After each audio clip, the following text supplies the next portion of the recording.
Hello, my name is Benjamin Hart. I'm an American attorney and the managing director of Integrity Legal here in Bangkok, Thailand.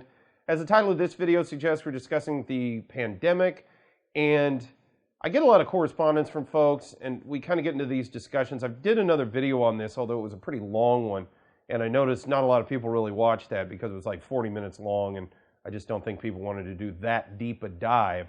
But a question that I posed within that video, and I sort of pose it again, is this notion of, is it the pandemic? And let me sort of put a fine point on how in the context in which I'm asking that question. Recent article from the Bangkok Post, that's bangkokpost.com. Article is titled "Harsher Virus Curbs on the Way." Quoting directly, the pandemic was blamed for SME's contribution toward GDP falling to 32% in the second quarter of 2020 before recovering to 34.5% in the fourth quarter last year. And it's not so much the content there. Those who are watching this video, a lot of information in that article. Again, harsher virus curbs on the way. But it's just this framing, if you will, of the whole discussion that the pandemic is causing problems with SME output and their contribution to GDP. Let's be clear. It's not the pandemic. The pandemic just is what it is. That's like saying, does air cause economic growth? Well, no, not in and of itself. People breathing air and then being productive causes economic growth, I guess you could say.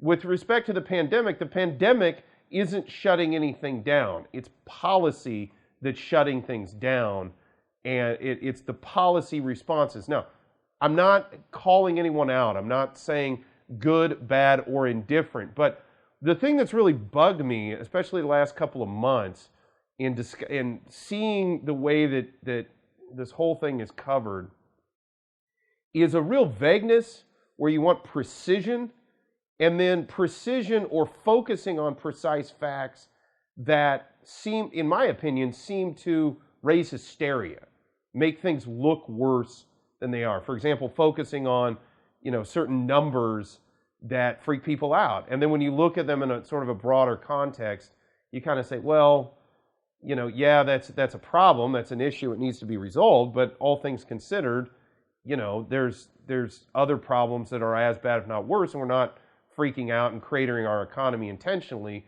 based upon that. So my point with this video is more just, I'm kind of hoping at some point people stop saying the pandemic caused this and say what's really going on. No, our response to the pandemic has caused this. I know there are those out there, and some of you have told me that, this is kind of a semantic point. I don't think so.